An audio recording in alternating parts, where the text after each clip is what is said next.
ആത്മാവിന്റെ അഭിഷേകമുള്ളവനെ ബന്ധിക്കാൻ കഴിയത്തില്ല. ആത്മശക്തി ഉള്ളവനെ ബന്ധിക്കാൻ കഴിയത്തില്ല. നിന്റെ മേലൊരു ആത്മശക്തി ഉണ്ടെങ്കിൽ ഒരു ദുഷ്ടനും നിന്നെ ബന്ധിക്കാൻ കഴിയത്തില്ല. ഇന്ന് പകൽക്കാലം ഏതെങ്കിലും മാനസിക സംഘർഷങ്ങൾ നിന്നെ ബന്ധിക്കുന്നുണ്ടെങ്കിൽ, ഏതെങ്കിലും പ്രതിസന്ധികൾ നിന്നെ ബന്ധിക്കുന്നുണ്ടെങ്കിൽ, ഏതെങ്കിലും പ്രതികൂലങ്ങൾ നിന്നെ തകർക്കുന്നെങ്കിൽ, ഇന്ന് പകൽക്കാലം ആത്മാവിൽ ജയമെടുക്കട്ടെ.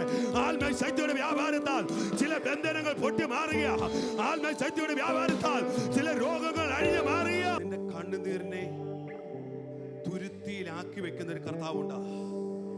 നീ ഒഴുക്കുന്ന കണ്ണുനീർ വേസ്റ്റായി പോകത്തില്ല. നീ ദൈവസ്ഥലിൽ ഒഴുക്കുന്ന ഒരു കണ്ണുനീരുണ്ടല്ലോ, അതിനെ തുരുത്തിയിലാക്കി വെച്ച് നിന്നോട് അല്ലെ ഇടപെടുന്ന ഒരു ദൈവമുണ്ട്. ഒരു ഹന്ന ആലയത്തിൽ ചെന്ന് കരഞ്ഞപ്പോൾ ഞാൻ വിശ്വസിക്കുന്ന ഒരു കാര്യമുണ്ട്.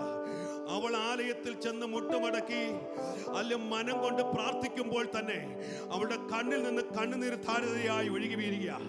എന്നാൽ ആ ഒറ്റ കണ്ണുനീർ നിലത്ത് വീഴാൻ എൻ്റെ ദൈവം അനുവദിക്കാതെ അതവന്റെ തുരുത്തിയിലാക്കി വെച്ചിട്ട് അവൾക്ക് വേണ്ടി ഇടപെട്ട ഒരു ദൈവമുണ്ടെങ്കിൽ, ഇന്ന് പകൽക്കാലം ഇതിനകത്ത് കരയുന്ന പ്രിയ സഹോദരി, കരയുന്ന പ്രിയ സഹോദര, നെടുവീർപ്പിടുന്ന പ്രിയ പ്രിയ ജനമേ, ദൈവാത്മാവിനെ വിളിച്ചു പറയുന്നു, നിന്റെ കണ്ണുനീരിനെ കാണുന്ന ഒരു കർത്താവ്, നിന്റെ നിലവിളിയെ കേൾക്കുന്ന ഒരു ദൈവം ഇന്ന് പകൽക്കാലം നിനക്ക് വേണ്ടി ഇറങ്ങി വന്ന് നിനക്ക് വേണ്ടി പ്രവർത്തിക്കാൻ വിശ്വസിക്കുക.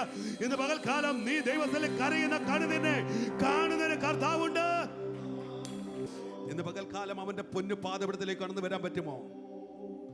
Are you ready to come in front of God? Come close to him. നീ ദൈവത്തോട് അടുത്ത് വന്നാൽ അവൻ നിന്നോട് അടുത്ത് വരും. നീ ഒരു സ്റ്റെപ്പ് മുന്നോട്ട് വെച്ചാൽ അവൻ നിന്റെ അരികിലേക്ക് 2 സ്റ്റെപ്പ് മുന്നോട്ട് വെക്കും. നിന്നെ കണ്ട് പുറകോട്ട് മാറുന്നൊരു ദൈവത്തെയല്ല നാം ആരാധിക്കുന്നത്. നിന്റെ പ്രശ്നത്തെ കണ്ട് മാറി നിൽക്കുന്നൊരു ദൈവത്തെയല്ല.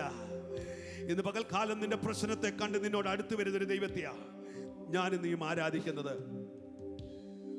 കഴിഞ്ഞ നാളുകളിലേക്ക് തിരിഞ്ഞു നോക്കിയേ, എത്രയോ ക്ലേശങ്ങൾ ജീവിതത്തിൽ ആഞ്ഞടിച്ചു. എത്രയോ പ്രതിസന്ധിയിൽ കൂടി നീ കടന്നുപോയി. എത്രയോ പ്രാവശ്യം നീ വീണു പോകാമായിരുന്നു. എത്രയോ പ്രാവശ്യം അല്ലെ ദേശത്ത് നീ നിന്ദിക്കപ്പെടാമായിരുന്നു. എത്രയോ സന്ദർഭങ്ങളിൽ നീ ഹോസ്പിറ്റലിൽ അഭയം പ്രാപിക്കാമായിരുന്നു. എന്നാൽ എൻ്റെ ദൈവത്തിന്റെ കരം നിന്നെ പിടിച്ചത് കൊണ്ട്, നിന്റെ വീഴ്ചയിൽ അവൻ നിന്നെ താങ്ങിയത് കൊണ്ട് ഇന്ന് പകൽക്കാലം ദൈവത്തെ ആരാധിക്കാൻ നമുക്ക് വകയുണ്ട്.